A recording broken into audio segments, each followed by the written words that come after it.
نحمدہ نصلی علی رسولہ الکریم اما بعد فاعوذ باللہ من الشیطان الرجیم بسم اللہ الرحمن الرحیم۔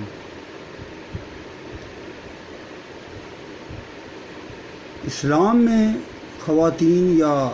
عورتوں کے حقوق کے بارے میں اللہ تعالیٰ نے جو اپنی قرآن شریف میں نزول فرمایا ہے، اس کی پہلے 4 نشستوں میں اس کا میں نے بڑا مختصراً بیان پیش کیا تھا۔ اس سلسلے میں مزید اللہ تعالیٰ کیا فرماتا ہے عورتوں کے حق کے لیے۔ عورتوں کو تو عموماً ویسے گلہ رہتا ہے کہ اسلام نے ان کے لیے کوئی خاص اتنی ان کے حقوق کا تحفظ نہیں کیا ہے، لیکن یہاں میں یہ بتانا بہت فخر محسوس کرتا ہوں کہ اللہ تعالیٰ خود، یعنی کہ ایک عورت کی جو پکار ہے، التجا ہے، اس کو بھی بہت اہمیت دیتا ہے۔ اللہ تعالیٰ کی ذات ایسی ہے کہ وہ ایک واحد عورت، یعنی کہ وہ خالق ہے، اس نے اس ایک عورت کی پکار کو بھی سن لیا۔ تو یہ جو بیان ہے، یہ سورہ مجادلہ جو ہے، اس کی آیت نمبر 1 اور 2 جو ہے، اس کا ترجمہ اور اس کی تفسیر آپ کے سامنے بڑا مختصر پیش خدمت ہے، جس میں مرد جو ہے وہ عموماً دیکھا جا گیا ہے کہ جاہل لوگ زیادہ تر ایک اظہار کا اظہار کرتے ہیں، یعنی کہ وہ غصے میں آ کر یا انٹینشنلی کسی بات پر اپنی بیوی کو کہہ دیتے ہیں کہ تو مجھے ایسے ہے جیسی میری ماں کی پیٹھ کی طرح۔ تو اس سلسلے میں اللہ تعالیٰ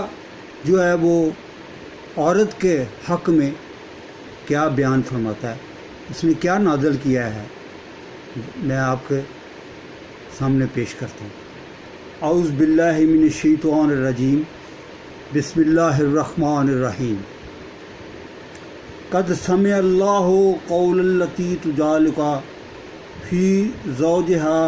وتشتکی الی اللہ واللہ یسمع تحاورکما ان اللہ سمیع بصیر۔ اللہ تعالیٰ نے سن لی اس عورت کی بات جو اپنے شوہر کے معاملے میں تم سے تکرار کر رہی ہے، یعنی کہ نبی کریم صلی اللہ علیہ وسلم سے، اور اللہ تعالیٰ سے فریاد کیے جاتی ہے۔ اللہ تعالیٰ تم دونوں کی گفتگو سن رہا ہے، وہ سب کچھ سننے والا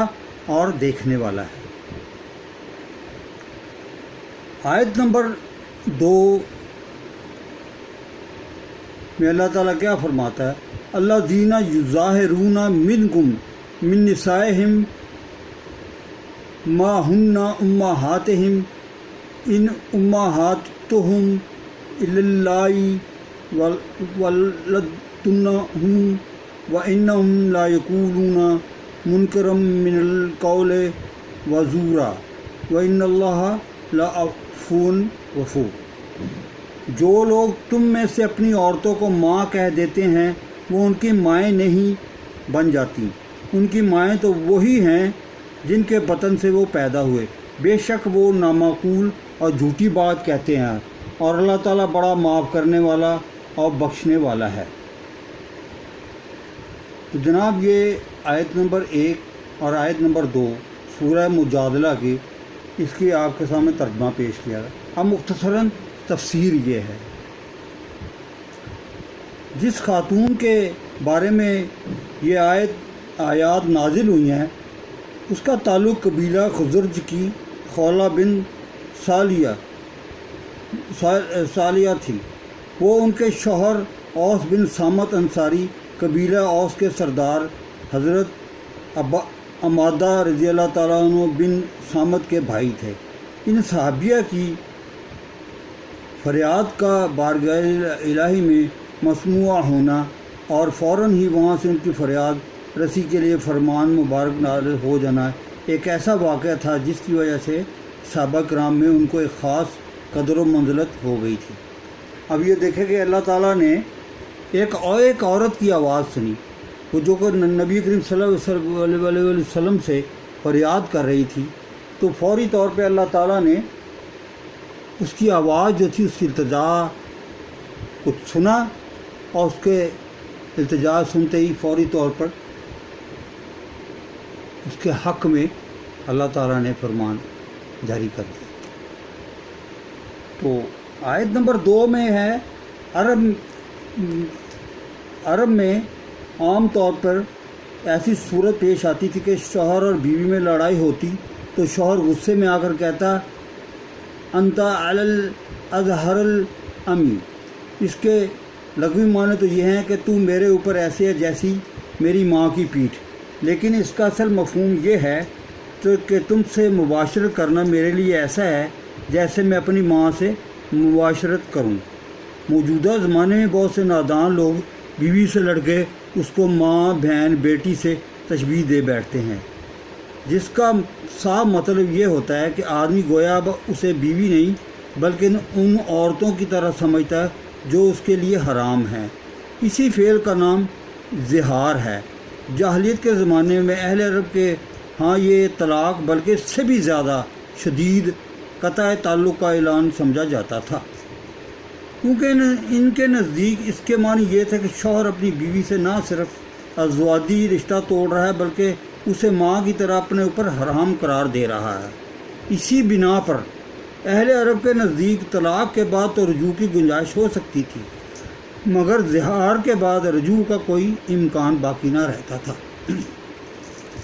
اس آیت میں زہار کے متعلق اللہ تعالیٰ کا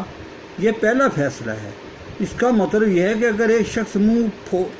منہ پھاڑ کر بیوی کو ماں سے تشبیہ دے دیتا تو اس کے ایسا کہنے سے بیوی ماں تو نہیں ہو سکتی، نہ اس کو وہ حرمت حاصل ہو سکتی ہے جو ماں کو ہو سکتی ہے۔ تو یہ میں نے آپ کو ایک بڑا مختصراً بیان کیا ہے کہ زہار کے بارے میں۔ تو یہ آپ خاص طور پہ خواتین جو ہے اس کو پہ بڑا تدبر کریں کہ یہ نہیں ہے کہ اسلام میں حقوق نہیں، وہ الگ بات ہے، اس کے لیے امپلیمنٹیشن نہیں ہے، وہ میں اس پہ نہیں جانا چاہتا، کیونکہ یہ تو حاکم وقت کا جو ہے وہ ہے، منصف ہیں یا ججز وغیرہ ہیں۔ میرا مطلب یہ ہے کہ یہ تو ان پر ہے کہ وہ ان اسلامی قوانین کا نفاذ کریں۔ اللہ تعالیٰ نے تو بھائی ایک بالکل واضح ایک عورت ہے، صرف ایک عورت ہے، اس کی التجا سن لی، تو اللہ تعالیٰ آپ جو ہے نا، میں خاص طور پہ خواتین سے میری درخواست ہے کہ قرآن شریف کو آپ ترجمے کے ساتھ پڑھیں، اس کی مختلف تفاسیر ہیں، آپ علم حاصل کریں، آپ اپنے حقوق کے لیے جد و جہد کریں، تاکہ یہ جو ہے نا کہ مین چیونزم کا جو مرد جو ہے وہ ایک قسم کا عورت پہ ایک حاکم سا بن گیا، تو وہ یہ چیز جو ہے نا وہ ایک اگر عورتیں یہ جد و جہد کریں، ان چیزوں کی امپلیمنٹیشن کرائیں، تو یہ اللہ تعالیٰ پر آپ نہیں، اسلام پر کوئی قدغن نہیں ہے۔ تو یہ اس کے بعد انشاءاللہ تعالیٰ اگلی جو نشست ہوگی اس میں اس کا یعنی کہ زہار کا جو کفارہ ہے جو کہ مرد کو ادا کرنا اس پہ بیان ہوگا۔ وما علینا الا البلاغ المبین۔ عارف چشتی۔ اللہ حافظ۔